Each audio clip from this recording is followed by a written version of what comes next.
Olá, hoje nós vamos falar sobre manejo de trips na cultura do tomate.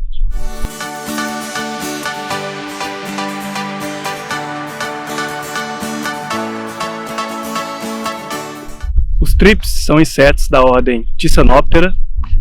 A grande maioria dos trips são pragas, né? Apesar de a gente possuir algumas espécies que são predadoras, mas a grande maioria são espécies fitófagas, ou seja, se alimentam de plantas.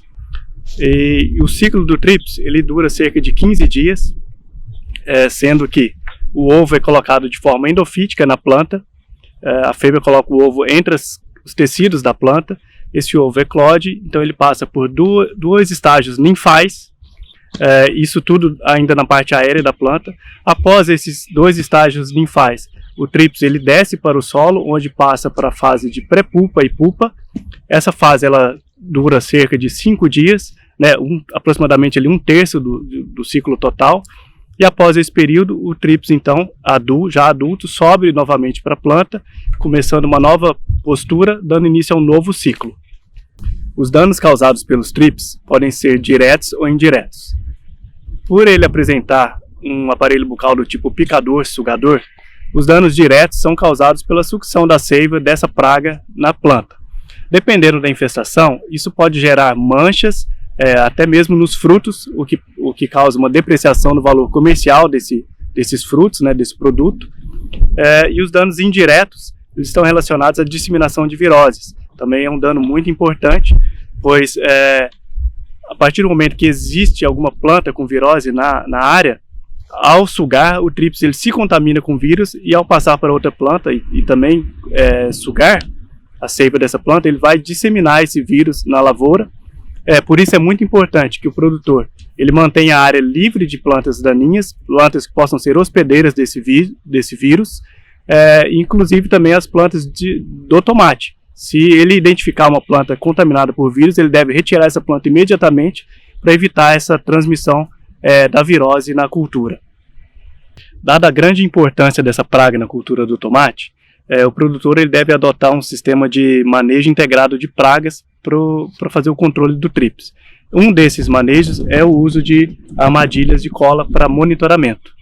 Esse monitoramento ele deve ser iniciado desde o início da cultura, para o produtor conseguir identificar o momento exato da chegada da praga na lavoura, assim como a densidade dessa praga na lavoura, para que ele tome a decisão mais correta com relação ao tipo de controle que será usado e como esse controle deverá ser feito. Para o controle efetivo do trips, o produtor ele pode usar o controle químico e o biológico, ou até mesmo os dois em conjunto.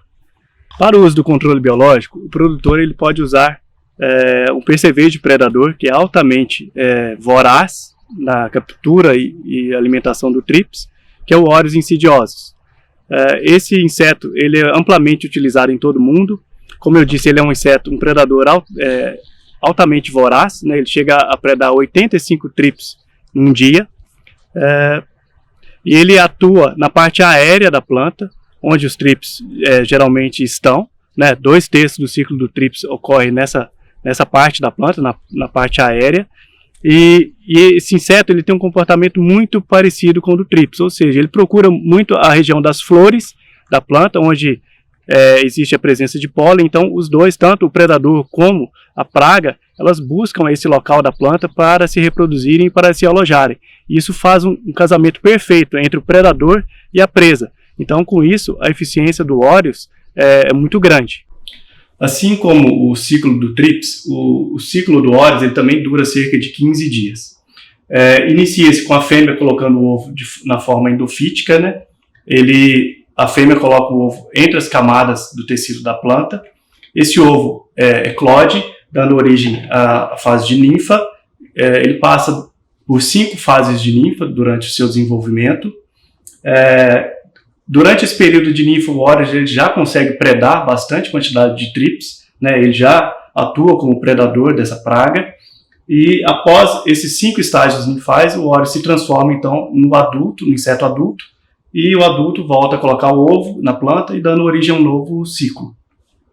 A liberação do Orius insidiosus no campo ela é extremamente simples, basta o produtor ele homogeneizar o frasco antes da soltura dos predadores e distribuir de forma homogênea sobre as plantas, diretamente sobre as plantas. Outra forma de controle que o produtor pode usar é o controle químico.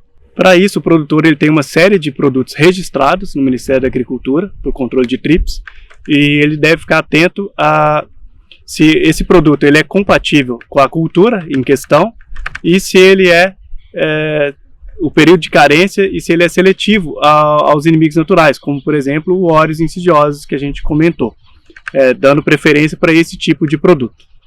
Se você gostou desse conteúdo, curta e compartilhe com seus amigos. Se você tiver alguma sugestão também, deixa aqui nos comentários e até o próximo vídeo.